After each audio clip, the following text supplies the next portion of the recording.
Bonjour mes amis, et bienvenue au Pendu dans le Cercle de Lune. Hello friends. If this is your first time here, welcome. Thank you for coming. I'm pleased to meet you. If you've been here before, thank you for returning. I'm truly honored.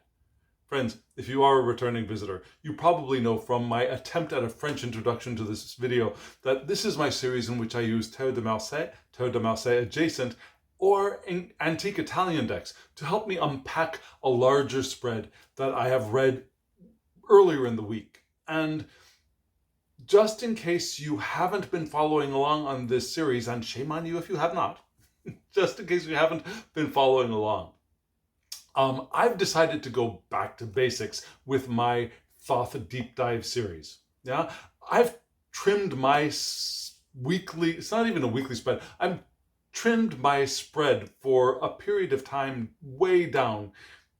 I usually use a fistful of cards in each spread, if you know me. I've gone down to count them, three tarot cards and two oracle cards for the quote-unquote larger spread this time around. And I'm going to continue doing that smaller, more focused spread for the Thoth series for a while, I think. We'll see how it goes. So I did a small spread, and I want to continue my Terre de Marseille-ish series alongside that. So I'm going to continue pulling a spread to try to dive deeper into the Thoth spread that I have done previous to this, and I'm not sure if I'm making sense. If I am not making sense, let me know in the comments below. And just in case you have not seen this week's smallish Thoth-based spread, I'll put a link up here for you to be able to hop on over and take a look at it, because I think it will help you have a better understanding, a better foundation from which to understand this reading that I'm about to do for us. Now, just in case you did see that, and it's not that long, and you don't have to watch even that shorter video in one sitting. You can break it down into bits if you want. Just in case you did watch it in bits and are coming back and want a quick refresher, let me tell you that the primary card for this week's Thoth-based spread was the adjustment card, right? In Terre de Marseille, it would be called Justice. They're both card number 8. And the reading for both of those cards is different for me. Now, in the Thoth system, it's still about balance, but it's a different kind of balance. It's a balance that is more Libran. It's a balance that has more, I read Thoth more in an esoteric, astrological way than I do either Terre de Marseille or a Smith-Waite deck, just so you know. So I read them differently, and I consider them different systems. So the core card for this week's smaller spread was the adjustment card. And so it was about keeping our finely tuned dancer on point balance, which is not a balance that is fixed, but rather a balance that is fluid. A balance that allows us to move with the tides, if you will, but is also precise. And so we fleshed that out with a challenge to be the Four of Swords, and we had the advice of the Prince of Cups, which would be associated with Scorpio. So we had a lot of water in this week's smallish Thoth tarot spread. Why water? Why water? Why water? We didn't have a lot of water. We had a lot of air. Right, we had a lot of air. Sorry. The Libra is an air sign, right? The Four of Swords is an air suit. And then the Prince of Cups is air of water. So there was a lot of air, a lot of mind, a lot of thinking in this week's, I'm not really sure what I want to call it, my 3-card spread for this week's Thoth Deep Dive series, my Back to Basics series. And I'm rambling, I know. I'm rambling probably because I haven't been doing videos for a few days. I had intended to be doing more videos now that I'm here in the United States for a few weeks. But then we had a huge old blackout here, and that just knocked my schedule out of whack, out of kilter. So I'm trying to get back up on my horse, and that's probably what you're hearing right now is me blabbering my way back up onto my reading horse. So let's get right into it, friends. Let's look at the spread. First, I will show you the spread. You will see 6 cards, 3 from Terre de Marseille, 3 from the Cercle de Lune, and then we'll read the Terre de Marseille, and then we'll read the Cercle de Lune, and then we'll call it quits. Are you all ready? So friends, here's the picture of the spread.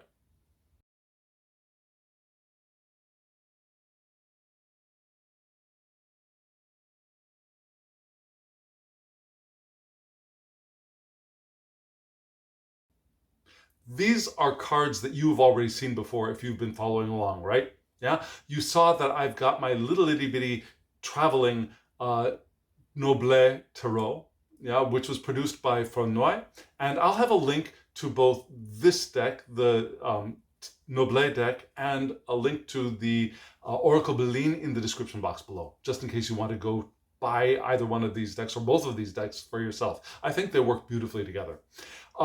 And I love the Noble. I love the Noble by Frieda, and I love the Noble by Artisan Tarot. Just another possible suggestion. If you don't want the Frieda, Artisan Tarot has a wonderful Noble deck, and it's reasonably priced. The cardstock is wonderful. The Frieda cardstock is a little thicker, a little bit more difficult to handle. The edges are sharp, so if you don't like those things, Artisan Tarot is your way. If you like the more cardstock feeling, the pointy corners of a more traditional feeling Terre de Marseille deck, the Frieda is wonderful as well. So you've got that. You saw we had from left to right with the Terre de Marseille, we had the 8 of Swords, the 5 of Coins, and the 9 of Cups. And that 9 of Cups card always throws me for a loop, because there's a way that I like to read 9s, or I often read 9s, and there's a way of reading 9s that most other people use.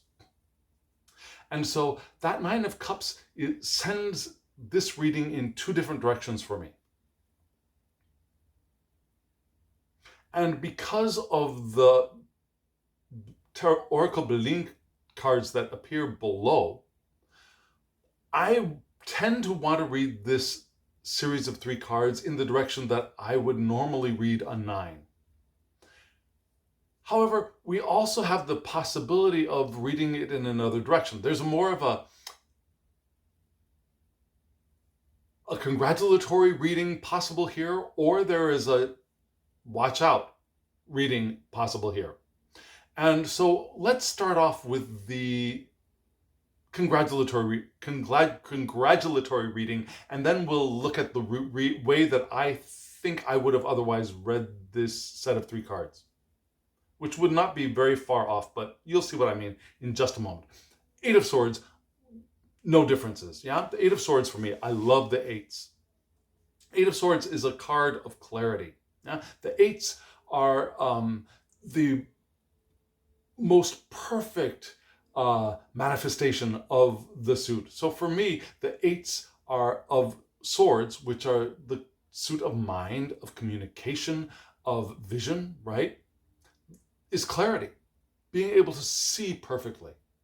We also have our intelligence, right? Our intelligence here is expanded. You can see in this card, you see the 4 swords there, but in the center of those 8 swords, I should say, in the center of those 8 swords, you have this flower, this perfectly balanced, stable, beautiful, small, but filling up the space, not cramped flower in the center, which gives us the sense of something blossoming, yeah, expanding and expanded intelligence.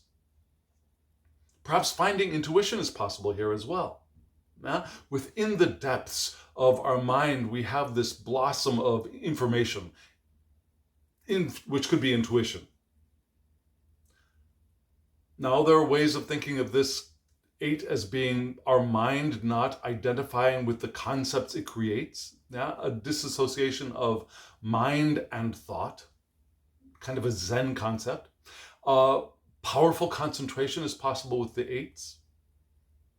Meditation is also possible with the 8 of Swords for me. Yeah, that going within the chamber of the mind and observing the lotus flower within, you might think, right? The deep meditative state of unity is possible in the Eight of Swords. And solutions to problems can become obvious beyond our reasoning, which is an echo of intuitive knowledge, but also the knowledge of the meditative state, where we meditate, we allow the mind to clear. We don't clear the mind, we allow the mind to clear, and solutions or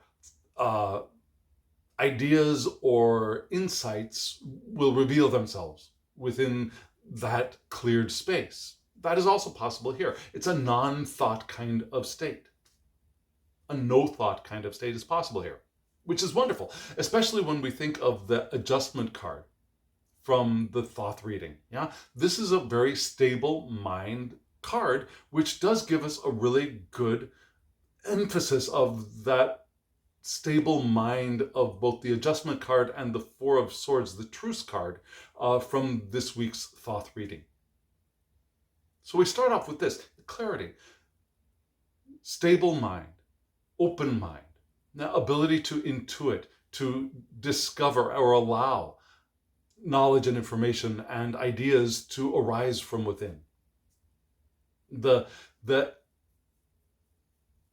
is it? The something sent, okay, let's move over. A thought came up and flew right out of my head before I was able to express it. It's not effervescent. Anyways, we go from this card right into the Five of Coins, which is wonderful, right? Just like this flower here in the center, that we can think of this flower among the 8 swords here, turning into this center coin in this 5. Now we can think of these 2 coins and these 2 coins being the coalescing of the swords, and then this this coin in the center as being that central flower blossoming into another coin. You can see that a kind of development, even though we've gone from an 8 to a 5, which seems like a regression, still visually I can see a development here between these 2 cards. Yeah, we could see perhaps what do I want to say? We could see this flower, this flower, this flower, this flower, and this flower turning into the 5 coins there. Yeah, we could see these, perhaps the swords, opening up into the floral or the leaf arrangement here on the side, just to see visually how one card can morph into another. This card can, for me, morph into the 5 of Coins. So we can see a kind of growing progression, even though, again, it's from an 8 to a 5. Does that make sense? So what is the 5 of Coins? For me, 5s are about breaking out and breaking through, and shedding the stable structure which can be, after a while, suppressive of the 4s, breaking out into the 5. Yeah, break out, break through. So coins, material, work, resources. Yeah, this is the taking risks, being innovative and enterprising with the resources we have at hand. Pushing the boundaries. Like this coin the central coin here seems to be pushing the flower or the leaves away for it to grow. Pushing boundaries. And there's some disruption here. And this is where the card could lead into 2 different directions. Something new disrupts existing structures, and that disruption can be very positive, or it could move us into a more negative direction. A new element awakens, and what is awakened can be resistance. It can be an awakening of insight and excitement and innovation again, but there could be an awakening of resistance here as well, because it's new, it's unfamiliar, it's a disruption. So from this card, 2 possible directions seem to be possible with this following card, the 9 of Cups. And for many people, the 9 of Cups is a card of happiness and wishes coming true. So if we go in that direction, we've gone from the 8 of our Zen moment, our clarity, our expanding intelligence, and our open mind and allowing things to rise up, which is wonderful. Very adjustment and truce-ish in the Thoth reading we had, moving us into the 5 of coins, which has the potential for risk. Could be innovation and enterprise, but it could also be disruption. And that disruption could break down our clarity, or it could bring us into something new. And that something new could be the 9 of Cups of happiness and wishes coming true. We accept our role in a group. We found our place and we're happy, we're joyful, we're free. So that's one direction this can move in, but it could move in another direction. And the other direction that I often read the 9s in is the breakdown of things, the breakdown before the final culmination in the 10, which will move us back into the aces of a new cycle of either the suit or moving into another suit in the tarot.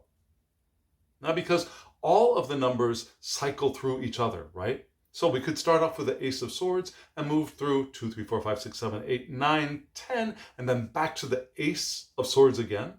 Or we could go from the 10 of Swords onto maybe the Ace of Coins, or maybe we go to the bottom of the Ace of Coins, the 10 of Coins, and then we have to either leap up back to the top with the Ace of Wands, or we just go back to the top of the Ace of Coins. Still, there's an energetic leap back up to the ace of whichever suit or whichever element, whichever suit we're talking about. Does that make sense? Suits being cups, swords, wands, coins.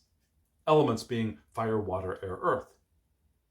And the mutual associations there. You understand that. I know you do. So here we are with the 9 of Cups, cups being water. And the way that I often read 9s with the cups would be grief. That's the ultimate breakdown of emotion. It could be solitude and loneliness. It could be feelings of unworthiness or depression. It could be relationships ending as well. The cups are also relational. Emotional joining could be broken. It could be a call to accept the end of an emotional cycle and letting go of all that is past so that we can move into the 10 and then start again. Move into the 10 and start again, right?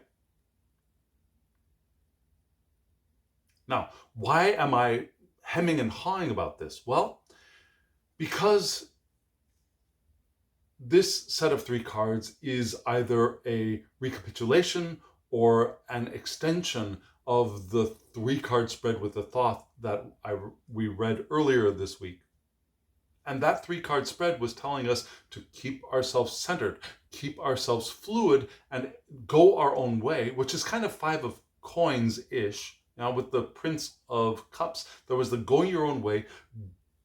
Don't let anybody else's opinion of what you're doing matter to you. Go your own way, but keep balanced. Don't rock the boat. Don't rock your own boat. Don't allow yourself to be distracted or disrupted. So there's that delicate balance of, do what you're going to do. Don't let other people's opinion of you change or matter to you. And yet, don't mess yourself up. Right? That delicate balance there. And that gives us a reminder that this is a delicate balance that we can do something new. We can take a risk. We can be innovative. We can be enterprising, but disruption will be destructive. Will bring grief, perhaps feelings of sadness, loneliness, solitude, Whereas if we can avoid the disruptive part of the Five of Coins, we could get that wishes fulfilled meaning or sense from the Nine of Cups. Does that make sense? So the road forks at the Five of Coins, I believe, and will either bring us to happiness and wishes coming true, or grief and disappointment and feelings of loneliness and being needing to move through the end of a cycle of unhappiness, right? So we had those three cards. And then we have the three cards from the Oracle de Lune. And let's move right on to those, because I think these cards will help us a little bit, especially in the be careful of this part of the reading. Now we start off with the Pyramid. We start off with the Pyramid, which is a wonderful card. And it is associated with the sun, you can see. The side title here is Elevation. Let me see if I can point that out to you. Right here on the side, there's a French word, Elevation, which means elevation, height, elevation. And for the creator of the Oracle de Lune, a pyramid is a symbol of a burial chamber. But a burial chamber not of that sunk into the ground, but one that connects the earth to the heavens. Yeah, a chamber that joins the earth with the sky god Ra, according to, again, the creator of this deck, Belin. Ra, which is the sun god. And you'll see that there's a ladder down here at the bottom, which is another tool of elevation. So the pyramid is a really positive card. It's a card of joining heaven and earth, of rising up with the powerful light of the sun and connecting with the sun, which is, again, a sun god Ra. So we have progress indicated here. Continuing on the path that we have set forward, just to keep on keeping on, right? But still, going beyond personal limits is indicated. We want to be able to break through the personal boundaries, which again reminds us of this card, right? The Five of Coins, breaking our personal boundaries. To perfect what we're working on. Not just to break out for the purpose of breaking out, but to perfect that which we were working on, because without that breakthrough or breakout, we wouldn't have the additional experience, the freedom to achieve perfection, right?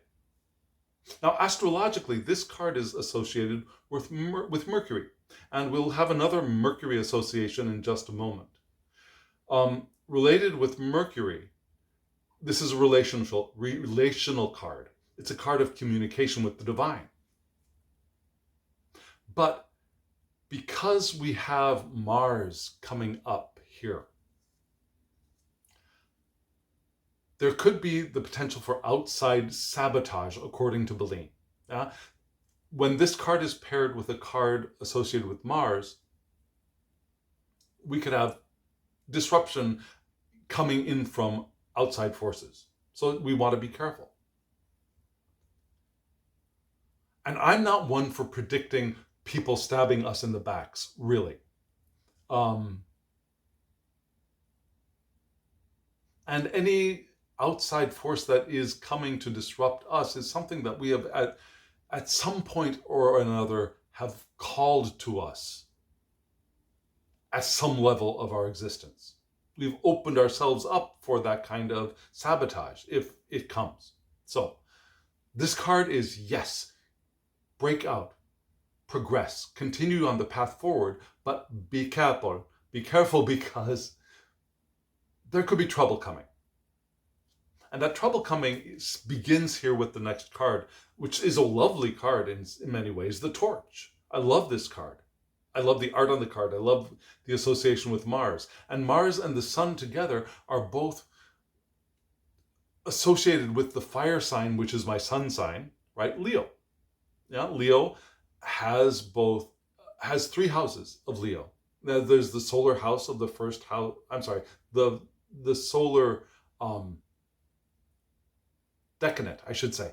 Leo has three decanates. The first decanate is the solar decanate of Leo. The second decanate is the Jupiter decanate of Sagittarius. And then the third decanate is the Martian decanate of Aries. So Mars and the sun are very nicely paired. But here, the torch, the side title is fire. Let's see if you can see that here. It's way down there at the very bottom corner, buried in among the art. It says feu, fire.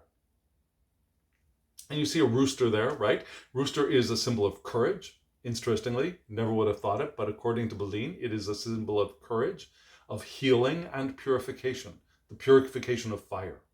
So the torch itself is cleansing and enlightening. Wonderful, right? With the sun, we're elevating ourselves. We're connected with the great god Ra, with the sun, with the solar deity, with the solar power. And here we're purifying ourselves. Pure energy and desire is indicated here. The mind forward into action without boundaries. We're breaking through, again, that 5 of coins, right? Breaking through. The fire channels our passions for conquest. Now that's where we start getting into, be careful, conquest, spontaneity and courage, yes, but also conquest. There's an aggressive element to this card which starts to set off those warning signals of danger, danger, danger, right? Now, the secondary astrology for this card is also Mercury. So we have communication and action here. But that communication and that action can be volatile, spontaneous, but also volatile. It could become dangerously negative, aggressive, especially joined with Mars. And especially joined with this third card. This is where the real danger warnings, danger, Will Robinson, danger, danger. This is this card. Now, this is the Blasted Tower, also associated with Mars. And you can see the secondary title there, where my finger is Accident, which is accident. Now, the tower in and of itself, like the pyramid, is also ascension. And there's another tower card in the deck as well. But this tower of ascension has been blasted. Yeah, you can see the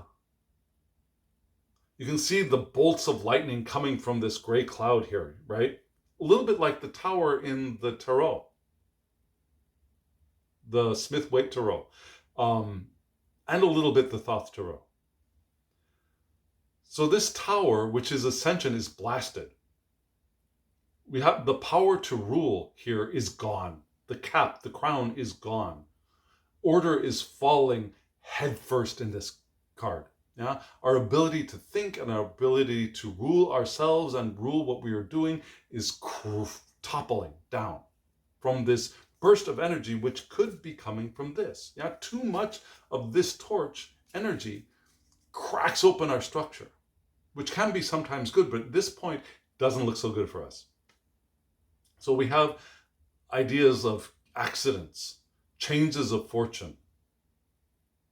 With the torch, destruction could be through fire or electrocution, which is interesting. I'll tell you why it's interesting in just a moment. Now, the associated astrology here is Venus, which is nice. Venus here can soothe over Mars. Venus is Mars's partner, right? So Venus can soothe Mars's destructive power. But with these other cards, that destruction is probably going to be happening. And that destruction is such that perhaps even a complete change of life will be required. If we allow, I think, this is the caveat, if we allow this torch energy to get out of control.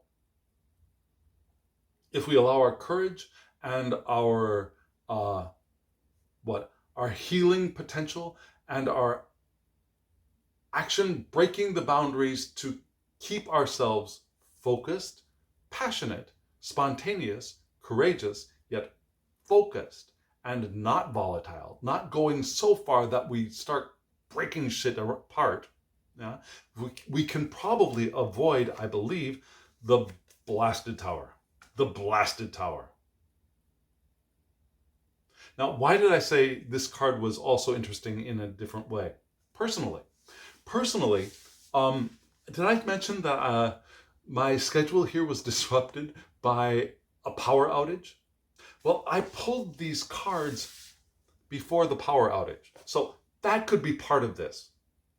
That could be a personal um, uh, not prognostication. What is that word? Prognostication? Warning. Warning that, or wake up, there's going to be some stuff happening electrically for you. Could be. But I think it's more than just that. I think this is also part of that. Be careful. Yeah, if we can avoid this, we can avoid the negative aspects that I usually see in the Nine of Cups. And the Nine of Cups can be the card of wishes coming true and happiness for us. Does that make sense? So the clarity, right? The ascension, connection with okay, what am I saying? Let me get the cards together so you see what I'm thinking right here. So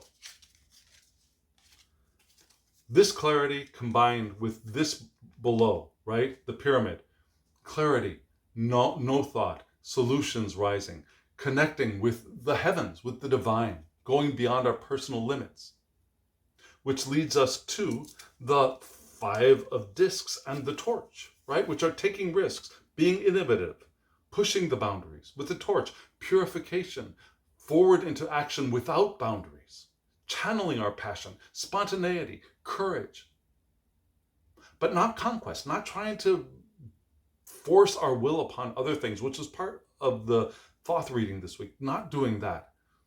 Keeping ourselves calm and collected, and yet, fresh, and again, innovative.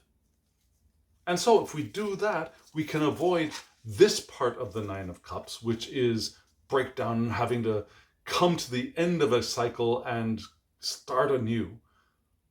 If we can avoid this aspect, this card can remain the card of happiness and wishes coming true and wellness and finding our place with all of that breakthrough and innovation. Does that make sense? If it does, let me know in the comments below. If it does not, let me know in the comments below. I'd love to hear from you. So friends, here we are at the end of the thing. So thank you. Thank you for so many things. Thank you for listening. Thank you for joining me through this procession of the cards. Thank you for hitting the thumbs up button and the subscribe button, because that helps me, you, everybody. And thank you for your presence. If you want a private reading from me, my email address is below. Shoot me an email to thehangedmaninthemoon@gmail.com. We'll get a reading. So friends, here we are. My next video will be another back to basics video with the Thoth, and I'm trying to decide which deck I'm going to use for that. Stay tuned. And until then, I wish you love, joy, well-being, and pure awareness. Thank you.